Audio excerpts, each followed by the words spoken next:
Moi j'ai démarré ça en 99, après la tempête, Ah ouais, d'accord. voilà, où j'ai été faire des stages en Belgique, chez des débardeurs belges. Initialement je travaillais déjà en forêt, voilà, comme bûcheron, et j'avais une vague idée de ce que j'avais envie de faire, qui pourrait mêler ma passion pour la forêt et puis une démarche intelligente sur la gestion de l'espace forestier, quoi. J'avais pas forcément envie d'y travailler avec des outils comme des machines, des choses comme ça. Et le débardage cheval, ça s'est plutôt posé là par hasard.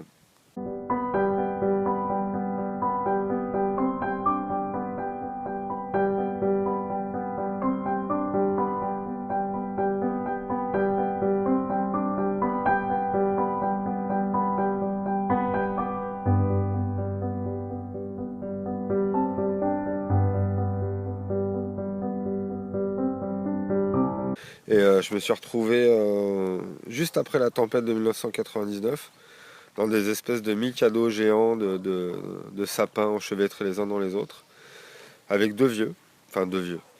J'entends deux personnes avec beaucoup d'expérience qui m'ont tendu le cordeau, donc la renne pour travailler, en me disant pour aller à droite c'est comme ça, pour aller à gauche c'est comme ça, les bois qui sont là il faut les mettre là.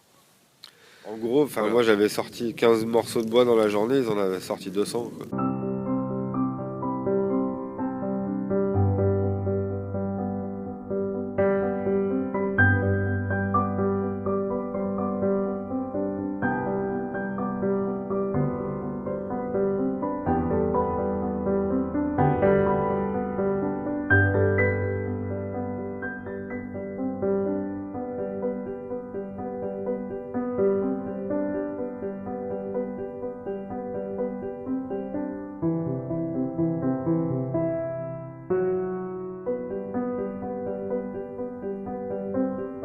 Par contre, ce qui était génial, c'est que quand je suis arrivé au milieu de cette sapinière, il y avait ces chevaux là musclés au milieu des bois.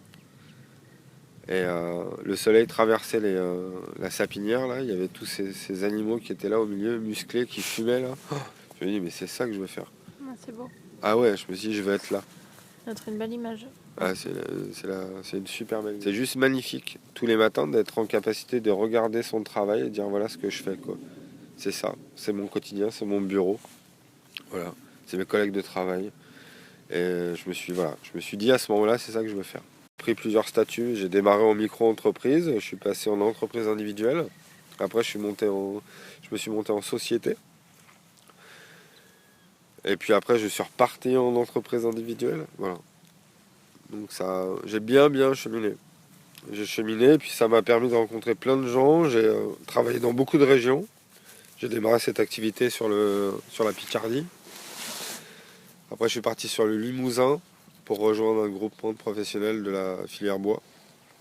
Et je suis arrivé sur la Gironde il y a 5 ans maintenant. Par hasard ou... Un peu par hasard, ouais. Ouais. Un peu par hasard. En 2009, il y a une deuxième tempête. C'est franchement chaotique. Et dans une filière comme la filière du bois, aujourd'hui, on a des bois qui sont vendus tel prix. Demain, il y a une tempête et cette valeur, elle a plus de sens. On va chuter. Complètement. Et si tu veux, il y a une grosse tempête et les Landes, enfin tout Sud-Ouest a été bien touché en 2009. Et on a eu énormément de bois sur le marché qui ont fait chuter beaucoup d'essence forestière à côté. Et où on était, on avait des difficultés à atteindre un équilibre économique. Et avec la tempête, c'était encore pire. Donc à ce moment-là, il a même été question de vendre les chevaux. Ah oui. Ouais, c'était vraiment compliqué. Et j'ai un collègue là qui bosse à Bordeaux, il s'appelle Lionel, qui était venu en stage pour découvrir le débardage et qui m'a dit à Bordeaux il y a des choses qui se font dans la vigne, tu devrais aller jeter un œil là-bas. Donc on s'est pointé là-bas et à un moment donné on a été sollicité par le nouveau directeur de Pape Clément avec lequel on avait bossé sur le Saint-Émilion à Fontbroge qui m'a dit j'aimerais bien développer l'attraction animale.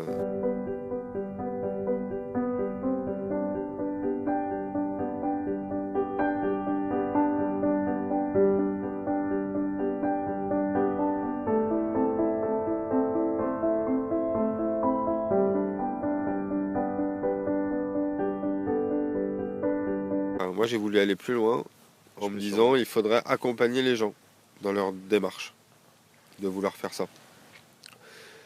Et comment on pourrait faire en leur proposant par exemple un dispositif du type compagnonnage. On les accompagne sur 3, 4, 5 ans.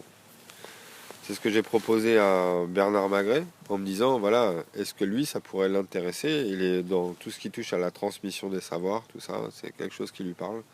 Il a dit, ok. Alors cette société, on l'a appelée le pôle d'excellence de l'attraction animale, proposant des formations, de l'accompagnement de projets ou de l'accompagnement de compagnons. Voilà. Donc si demain je veux faire l'attraction animale dans le vignoble de mes parents, Oui. je vous appelle et Tu peux passer par ce dispositif du pôle d'excellence. vous me... On te permet de ne pas être seul, de te faire la main entre guillemets sur le terrain avec d'autres. On te permet d'avoir un carnet d'adresses et d'être un relais à un moment donné si c'est un peu l'histoire du numéro vert quoi.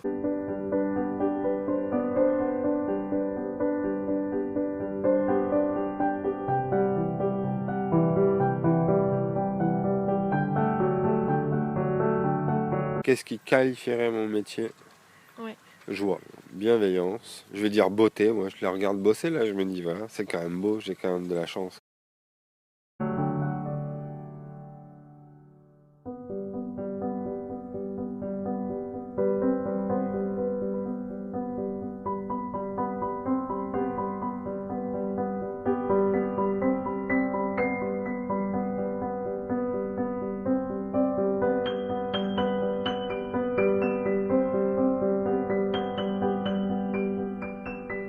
Du coup, vos chevaux, vous les qualifierez comment eux? Autonome, c'est les grands sages.